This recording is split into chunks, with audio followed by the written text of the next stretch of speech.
He needed to fix this. But how? Would an apology even mean anything now? Or had he just made the biggest mistake of his career? Jason could barely sit still. His body was in the office, but his mind was trapped in the past few minutes, replaying his mistake over and over. Every word he had said to Mr. Bennet felt like a weight pressing against his chest. He kept glancing toward the conference room, hoping for some kind of reassurance.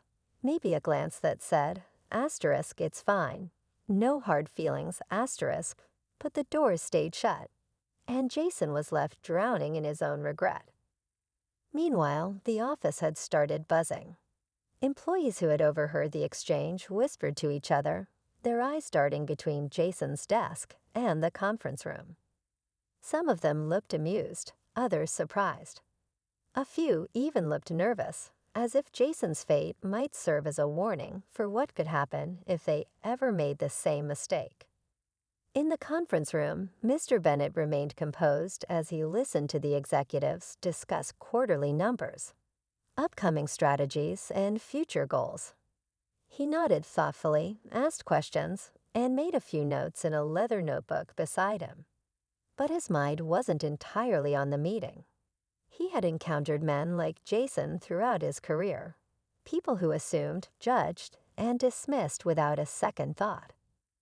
Some were subtle about it, while others made their opinions clear without realizing how much they revealed about themselves. Still, Mr. Bennet wasn't angry. If anything, he was disappointed, but not surprised. The real question was, what would Jason do now? Outside the conference room, Jason finally made a decision. He couldn't just sit there. He had to do something. So before he could second-guess himself, he stood up and walked toward the conference room doors. His heart pounded as he reached for the handle. Then he hesitated. What was he even going to say? Asterisk A, I just realized I disrespected you in front of everyone. My bad, asterisk. He let go of the handle, stepping back. He needed a plan. He needed to figure out the right words. Before he could turn away, the doors suddenly opened, and the executives began filing out. Jason quickly stepped aside, his breath catching when he saw Mr. Bennet walking toward him, still calm, still unreadable. For a split second, their eyes met. Jason opened his mouth, ready to speak. But Mr. Bennet simply walked past him. No glance, no words, nothing. And somehow that silence was worse than anything Jason had been bracing for. Jason stood frozen as Mr. Bennet walked past him, his heart hammering in his chest. The silence cut deeper than any reprimand could have. If Mr. Bennet had called him out right there, if he had expressed even the slightest annoyance, Jason might have felt some relief. At least then, he would have known where he stood. But this was worse. He turned slowly, watching Mr. Bennet continue down the hallway, employees parting for him like the sea. Some of them cast quick glances at Jason, their expressions unreadable. He felt exposed, like the entire office had witnessed his downfall in real time. Jason dragged himself back to his desk, but he couldn't focus. His fingers hovered uselessly over his keyboard. The weight in his chest grew heavier with every passing second. He knew how corporate life worked. Reputation was everything. A single misstep could cost you opportunities, promotions, everything. And this was bigger than a misstep. He had disrespected the most powerful man in the company without even realizing it. The afternoon dragged on, but Jason couldn't shake the unease settling in his gut. Then, just as he was beginning to convince himself that maybe, just maybe, he had overreacted, an email notification flashed across his screen. Asterisk asterisk subject, meeting request. Charles Bennet asterisk asterisk. Jason's stomach dropped. He clicked on it with trembling fingers. Asterisk asterisk Jason, please meet me in the executive conference room at 4 p.m. asterisk asterisk. No explanation. No context. Just a time and a place. Jason swallowed hard. This was it. His fate sealed in one short sentence. For the next hour, his mind spiraled. Was he about to be fired? Demoted? Would Mr. Bennet make an example out of him in front of the entire team? His thoughts raced in circles, searching for a way to fix what had already been done. Finally, 4 p.m. arrived. Jason forced himself to his feet, his legs feeling unsteady as he made his way toward the executive conference room. The hallway felt longer than ever, every step echoing in his ears. When he reached the door, he hesitated for a split second before taking a deep breath and pushing it open. Inside, Mr. Bennet sat alone at the head of the table, waiting. His expression was unreadable. Jason stepped inside, the door clicking shut behind him. The morning buzz of the office filled the air as employees rushed to their desks, coffee cups in hand, tapping away at keyboards. Among them was Jason, a mid-level manager who prided himself on knowing his way around the corporate world. He had worked at the company for years and carried himself with an air of superiority, especially when it came to new faces. So when he spotted a black man walking through the office in a simple button-down and slacks, Jason barely glanced at him, assuming he was just another low-level employee. "Hey, you can't just stroll in here," Jason called out, stepping in front of the man with a dismissive wave. "If you need something, go talk to reception. They'll tell you where to go." His voice carried the kind of casual condescension that went unnoticed by some, but was all too familiar to others. The man, calm and collected, offered a small smile. "I appreciate that," he said, his tone polite but unreadable. "But I know my way around." Jason scoffed. "Listen, buddy, I don't know who hired you, but you should probably figure out how things work here before wandering into places you don't belong." His words were sharp, laced with the kind of authority he assumed he had over the stranger. A few employees at nearby desks glanced over, sensing the tension, but no one spoke up. The man tilted his head slightly, as if observing Jason, not with anger, but with quiet amusement. He could have easily corrected Jason right then and there. He could have pulled out a business card, flashed an email signature, or dropped the weight of his title like a hammer. But he didn't. Instead, he let Jason continue, watching how he carried himself, how he spoke, how he assumed. Then, without another word, the man turned and walked past Jason, heading toward the executive conference room at the end of the hallway. Jason let out a short laugh and shook his head, convinced the guy was making a mistake, until he saw what happened next. As the doors to the conference room opened, every top executive in the company stood up. Their conversations hushed, their postures straightened. And then, as if rehearsed, they all greeted the man with respect, their voices filled with deference. Jason's stomach dropped. Because at that moment, he realized the man he had just belittled wasn't some new hire. He was the CEO of the entire parent company. Jason's throat went dry as he watched the executives greet the man with firm handshakes and respectful nods. The energy in the room shifted completely. These were the same people Jason had spent years trying to impress, people who barely acknowledged him unless it was for a report or a quarterly meeting. And yet, here they were treating this man he had just dismissed, as someone of undeniable importance. Jason took a slow step back, trying to process what he had just seen. His mind raced, scrambling for an explanation. Was the man a major investor? A high-profile client? But then one of the executives spoke loud enough for Jason to hear. "Mr. Bennet, welcome back. We've been looking forward to your visit." Jason felt his stomach drop. Bennet, as in Charles Bennet, the name that sat at the very top of every company memo. The man behind the entire parent corporation. Jason had never seen a picture of him before. He had assumed, no, he had never even considered, that the CEO of the company's parent firm could be someone who looked like him. Still standing frozen near his desk, Jason's pulse pounded in his ears. He wanted to disappear, to somehow undo the last 5 minutes. He thought about the words he had just spoken, the dismissive way he had treated Mr. Bennett.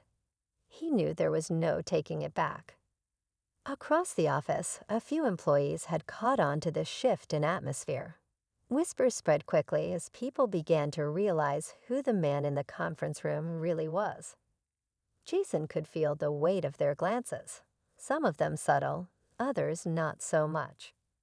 Meanwhile, inside the conference room, Mr. Bennett took a seat at the head of the table, exuding the same calm confidence he had shown in the hallway. He had seen men like Jason before, many times. He knew how they operated, how they carried themselves, how easily they judged without knowing. The meeting began, but Jason could barely focus on his screen. His hands hovered over his keyboard, but he wasn't typing. His mind kept replaying the moment over and over. He needed to fix this. But how? Would an apology even mean anything now? Or had he just made the biggest mistake of his career, and then the room fell silent? Jason's palms were clammy as he stepped deeper into the conference room. The air felt heavier in here, like the walls themselves carried the weight of his mistake. Mr. Bennett sat at the head of the long table, his fingers loosely interlocked as he studied Jason in silence. Jason opened his mouth, but no words came out. He had rehearsed a dozen different ways to apologize, to explain, but none of them felt right. His throat tightened as he stood there, waiting for whatever was about to happen. Mr. Bennett finally spoke. "Have a seat." His voice was calm, unreadable. Not angry, not cold. Just measured. Jason obeyed, pulling out a chair, but barely able to sit still. "You know why you're here," Mr. Bennett continued, leaning back slightly. It wasn't a question. Jason swallowed hard. "I do. And I need to say I'm sorry. I was out of line earlier. I didn't realize who you were, but that's not an excuse. I shouldn't have spoken to you that way." Mr. Bennett nodded slowly, as if he was expecting that response. He let the silence stretch between them before finally saying, "Why did you assume I didn't belong?" Jason flinched. The question hit harder than he expected. He knew the answer, but saying it out loud felt impossible. His pulse pounded in his ears. His voice faltered. "I didn't think. I just reacted."